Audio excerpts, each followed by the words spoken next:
Hallelujah. प्रभु की स्तुति हो, परमेश्वर का धन्यवाद। आइए हम प्रार्थना करेंगे। प्रियो स्वर्गीय सामर्थी प्रभु, आपका धन्यवाद करते हैं, आपकी स्तुति करते हैं। पिताजी, आपकी स्तुति करते हैं हर बात के लिए। प्रभु, इस समय के लिए धन्यवाद करते हैं, विशेष करके आपने सौभाग्य दिया हम सबको कि आपके चरणों में बैठ सके, आपकी आराधना कर सके। आपका धन्यवाद प्रभु। सब बात आपके हाथ में सौंपते हैं, आज की आराधना को आपके हाथ में सौंपते हैं। पवित्र आत्मा जी, आप हमारा संचालन करें, आप अगुवाई करें, आप सहायता करें। धन्यवाद। जितने लोग वचन सुनते हैं प्रभु, ये वचन हम सबके आत्मा में, जीवन और व्यवहार में उतरने पाए। प्रभु जी, हम सबकी समझ को खोल दें प्यारे प्रभु ईश्वर। पवित्र आत्मा जी, आपका नियंत्रण हम सबके ऊपर हो और आपके नाम को महिमा मिले। धन्यवाद के साथ प्रार्थना प्रभु यीशु के नाम से मांगते हैं, आमीन। हालेलुया। प्रभु की स्तुति हो। प्रियो, आइए एक भजन गाएंगे। ये भजन है, हम विश्वास से एक देश देखते हैं जो है सूर्य से अधिक ज्योतिर्मान। हम सबको ये भजन आता है, अक्सर हम गाते हैं भजन। आइए हम सब ये भजन गाएंगे। हम विश्वास से एक देश देखते हैं जो है सूर्य से अधिक ज्योतिर्मान। वहाँ यीशु कर रहा तैयार सबके रहने के लिए एक स्थान। थोड़ी देर में वहाँ प्यारो जाकर हम सब मिलेंगे। थोड़ी देर में वहाँ प्यारो जाकर हम सब मिलेंगे। प्रियो, हम प्रभु के वचन में देखने जा रहे हैं एक धन्य आशा के बारे में। वो धन्य आशा है क्या? जब हम उस धन्य आशा के विषय में देखते हैं तो संसार भटकता है दुनिया में, इधर उधर, यहाँ वहाँ, कि उनको कल्याण मिले, आशीष मिले, छुटकारा मिले या उनका उद्धार हो सके। लेकिन दुनिया में भटकने से कुछ नहीं है। परमेश्वर का धन्यवाद करते हैं, परमेश्वर ने हम सबको भी उस भीड़ से निकाला है जो दुनिया में भटकती थी। हम भी भटकने वाले लोग थे, कभी यहाँ जाते, कभी वहां जाते, कभी जो ये करते, कभी वो करते। जैसा जिसने कहा वैसा हम सब ने किया।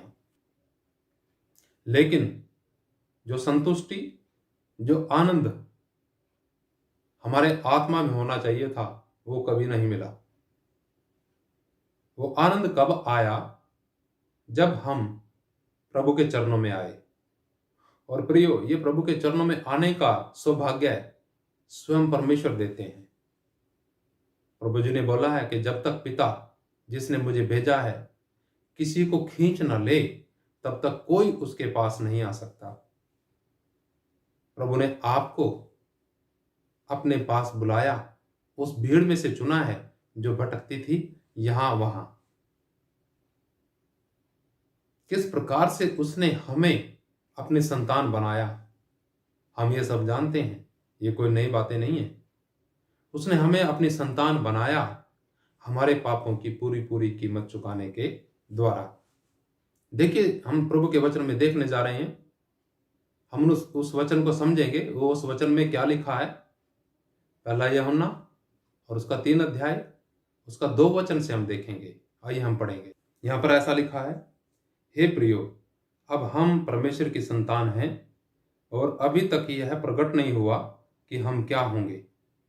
इतना जानते हैं कि जब वह प्रकट होगा तो हम उसके समान होंगे, क्योंकि उसको वैसा ही देखेंगे जैसा वह है।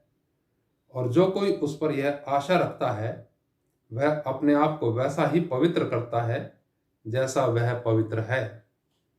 यहां पर प्रभु के वचन में हम देखते हैं कि लिखा है, हे प्रियो, अब हम परमेश्वर की संतान हैं। अब हम परमेश्वर की संतान हैं और हम उसी के समान होंगे। किसके समान? प्रभु यीशु मसीह के समान होंगे जब वो प्रकट होगा, और हम उसको वैसा ही देखेंगे जैसा वो है। हालेलुया। इसलिए क्या करना है, जैसा वो पवित्र है हमें भी वैसे ही पवित्र बनना है। इतनी धन्य आशा, इतनी अद्भुत आशा संसार के अंदर कहीं नहीं मिलेगी। जैसा यीशु मसीह है वैसे ही हम भी होंगे। आदि से परमेश्वर की इच्छा थी कि हम उसके साथ हमेशा का जीवन गुजारें। आदम की वाटिका में हम देखते हैं, आदम के अंदर परमेश्वर ने अपना समानता और स्वरूप डाल दिया। पाप के कारण जब वो समानता और स्वरूप दूर हो गया, चला गया, तो मनुष्य परमेश्वर से दूर हो गया। मनुष्य और परमेश्वर के बीच में एक ऐसी दीवार पाप की आ खड़ी हुई जिसने मनुष्य को कभी भी परमेश्वर के साथ मिलने नहीं दिया। इस पाप की दीवार को यीशु मसीह ने अपने लहू की एक एक बूंद बहाकर ढा दिया। वो कैसे? क्रूस पर यीशु मसीह ने आपके और मेरे पापों की कीमत चुकाई। और प्रभु जी कहते हैं, हे पिता इन्हें माफ कर, क्योंकि ये नहीं जानते क्या करते हैं। प्रियो, जब हम इस बात पर विश्वास कर लेते हैं कि यीशु मसीह ने मेरे ही पापों की कीमत चुकाने के लिए अपने लहू की एक एक बूंद बहाई। मैं पापी था, मैं अपराधी था, मैं कुकर्मी था, लेकिन सजा यीशु मसीह ने उठाई। मुझ पर तरस खा के, मुझ पर दया करके उसने ये कार्य किया। इस कार्य को कहते हैं उद्धार का कार्य, मुक्ति का कार्य, जो संसार में और किसी ने नहीं किया, क्योंकि सब के सब पाप के कारण दोषी हो गए, अपराधी हो गए, सिवाय यीशु मसीह के।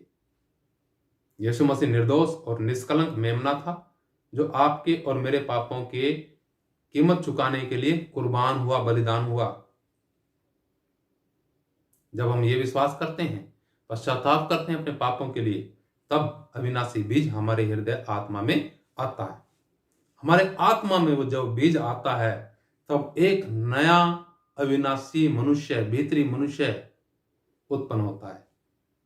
ऐसा लिखा है पहला पत्रस 1 अध्याय उसका 23 वचन में, कि तुमने नाशवान नहीं परंतु अविनाशी बीज से सदा ठहरने वाले परमेश्वर के जीवित वचन के द्वारा नया जन्म पाया है। प्रियो, ये नया जन्म अति आवश्यक है उस व्यक्ति के लिए जिसने परमेश्वर की समानता और स्वरूप में बनना है। प्रभु यीशु मसीह के समान और उसके स्वरूप में हम नहीं आ सकते जब तक कि हमारा नया जन्म ना हो। और यह नया जन्म जब तक नहीं होगा जब तक आप और हम सब अपने पापों से माफी ना मांगे, अपने पापों के लिए पश्चाताप ना करें, अफसोस ना करें। इसलिए हमें क्या करना है? अपने पापों के लिए आपको क्या करना है? उन लोगों को जो अभी तक यीशु मसीह पर विश्वास नहीं करते, अपने पापों के लिए माफी मांगना है, प्रभु यीशु मसीह पर विश्वास करना है। और जो लोगों ने विश्वास कर चुके, जो लोग प्रभु यीशु मसीह के ऊपर विश्वास करके चल रहे हैं, उन लोगों को वैसा ही पवित्र होना है जैसा वो पवित्र है, क्योंकि जब वो प्रकट होगा हम उसे वैसा ही देखेंगे जैसा वो है।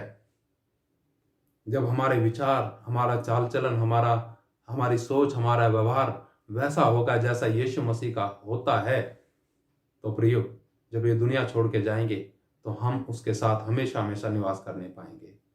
प्रभु यीशु मसीह कहते हैं, मैं वो रोटी हूं जो स्वर्ग से उतरी है। ये रोटी उस व्यक्ति को बहुत आवश्यक है जो व्यक्ति यीशु मसीह पर विश्वास करने के द्वारा नया जन्म पाया है, जिस व्यक्ति का उद्धार हुआ है, जिस व्यक्ति का कल्याण हुआ है, उस व्यक्ति को इस रोटी की, स्वर्गीय रोटी की अति आवश्यकता है। उसके बिना वो परमेश्वर के समानता और स्वरूप में कभी बढ़ ही नहीं सकता।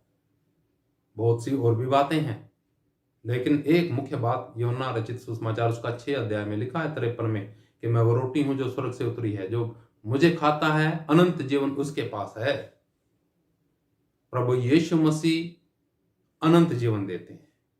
जब हम उसकी वाणी सुनते हैं, उसकी वाणी को, उसके वचन को अपने जीवन और आत्मिक व्यवहार में, भौतिक व्यवहार में और हर प्रकार के व्यवहार में लेकर के आते हैं, यानी हम ऐसा कह सकते हैं हमारे जीवन का हर एक पहलू परमेश्वर के वचन के आधारित निर्धारित होता है। उसके अनुसार जब हम चलते हैं तो हम परमेश्वर की संतान कहलाते हैं।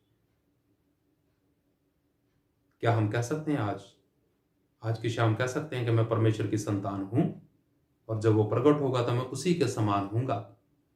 मैं उसको वैसा ही देखूंगा जैसा वो है। हालेलुया। प्रियो, एक बार फिर से हम वही भजन जो हमने गाया था दोहराएंगे। आइए आंखें बंद करें, उस भजन को दोहराएं, प्रार्थना के साथ समाप्त करेंगे। हम विश्वास से एक देश देखते हैं, जो है सूर्य से अधिक ज्योतिर्मान। वहाँ यीशु कर रहा तैयार सबके लिए एक रहने का स्थान। हम विश्वास से एक देश देखते हैं, जो है सूर्य से अधिक ज्योतिर्मान। वहाँ यीशु कर रहा तैयार सबके लिए एक रहने का स्थान। थोड़ी देर में वहाँ प्यारो जाकर हम सब मिलेंगे। थोड़ी देर में वहाँ प्यारो जाकर हम सब मिलेंगे। यीशु के साथ रहेंगे वहाँ, संतों के साथ रहेंगे वहाँ। अब न होगा संताप न विलाप, यीशु पहुँचेगा आंसू वहाँ। यीशु के साथ रहेंगे वहाँ, संतों के साथ रहेंगे वहाँ।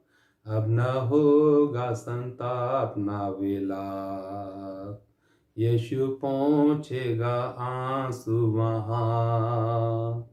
थोड़ी देर में वहाँ प्यारो जाकर हम सब मिलेंगे। थोड़ी देर में वहाँ प्यारो जाकर हम सब मिलेंगे। प्यारो जाकर हम सब मिलेंगे। महान जीवित परमेश्वर, आपकी स्तुति करते हैं इस अद्भुत समय के लिए, अद्भुत आशीष के लिए जो आपने हम नालायकों को दी। प्रभु, हम नासमझ अपराधी थे और प्रभु आपने हमारे अपराधों को अपने ऊपर लिया और हमारे जीवनों में विश्वास डाला, उद्धार दिया, मुक्ति दी, कल्याण किया। प्रभु आपका धन्यवाद। और आप चाहते हैं हम आपके समानता और स्वरूप में आ जाएं, अंश अंश करके आपके समान बनने पाए। प्रभु प्यारे परमेश्वर, आपका धन्यवाद अद्भुत आशा के लिए, पवित्र आशा के लिए। प्रभु इस आशा के अनुसार हम अपना जीवन व्यतीत करने पाए। जितने भाई बहन, हम सब, बच्चे, बुजुर्ग, नौजवान, जो भी इन वचनों को सुनते हैं, मेरे प्रभु हर एक का उद्धार हो, हर एक का कल्याण होने पाए। धन्यवाद सब बातों के लिए। सब कुछ आपके हाथ में सौंपते हैं। धन्यवाद के साथ प्रार्थना प्रभु यीशु मसीह के नाम से मांगते हैं, आमीन। हालेलुया। जय मसीह की। मारनाथा। यीशु मसीह जल्दी आने वाले हैं।